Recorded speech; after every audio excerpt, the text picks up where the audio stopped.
tinola pag tumama. So what's up mga idolo? Ano masarap ulam nyo? Anyways, ano pa gagawin? Another day sa tambayan na naman. Bobo ka boy! Paggising nga, rekta na agad sa may tagpuan. At naabutan ko nga dun si Boss at si Bay. Boss, Bay? Boss pasabay. Wordplay. At eto na nga, nagpayabangan na nga ang dalawa.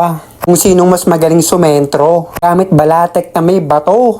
Pag matamaan nga daw ni Boss yung manok ni Bay, kumuha na nga daw ako ng malunggay. At kapag di natamaan ni Boss, si Boss yung babalatikin ni Bay. Grabe Bay. Pag sentro, ayun, ito na lang may balbas yung manok. Swerte ng manok. Muntik na kaboy. At rumekta na nga ako ng duyan, no? Nang hanggang sa umupo, umiga. At inisip kong babalik ka pa. Tangina mo, boy. At eto na nga. Ito yung oras na sobrang nakakatamad pag tambay ka. Tambay nga eh. Bobo ka, boy. Tamad magtrabaho. Tamad ka rin tumambay. Baka pwede ka nang humimlay, boy. Ang tagal mo umalis sa duyan. Wala na akong masabi. Hirap din pala nito. Alam mo ha. Pero balik nga sa kwento. Alam nyo ba kung bakit mahilig din ako sa manok? Makain din kasi ako ng patoka nung bata. Patay gutom.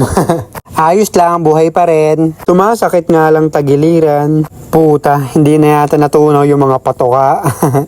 At isa pa nga sa mga hilig ko, maniwala sa I miss you mo. Tangina mo, boy.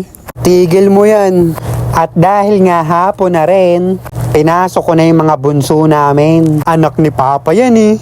Kompleto pa yun sa akin sa vitamins. At eto naman si Tali. In short for Talisay.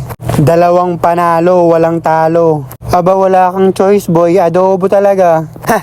Eto naman si ano. Sino ka ba ulit? Basta lalabang ka na sa linggo, galingan mo. Di bali nang matalo ka, basta manalo ka. Ano daw?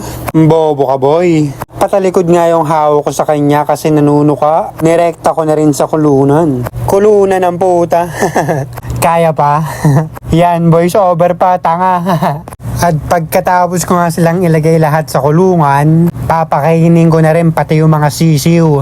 At habang inaayos ko nga yung pagkain para pakainin, sinugod naman ako ng inahin. O, tingnan nyo si tanga.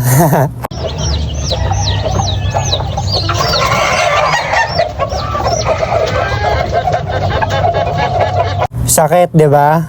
Isa pa. Pasikat ka eh. Nakaramdam nga ako dyan ng hapde. Tingin ko may dugo-dugo na eh. Ngiti pa siya oh. Siyempre, wala akong magawa. Mahal ni Papi. Kaya minura ko na lang ng walang tunog. Pasalamat ka bata pa mga anak mo, ha? Eh, kasi nga wala na silang tatay. Baka mawalan pa sila ng nanay pag kinatay kita, ha? Kaya di kita kayang saktan, boy. Inahin ka ni Papa, boy. Stupid. At dumaan nga si Kuya Bay na nagpapakain din ng manok. Kaya nga kunento ko sa kanya kung gaano kasakit nung nawala siya. Ang drama mo, tanga. At ayun nga, tinapos ko ng pakainin yung mga manok kaya dinumog na nga rin ako ng mga pato. Kaya nga kumuha ko ng isa pang adobo. Tapos tinapos ko na rin yung video. Thank you for watching, ching ching.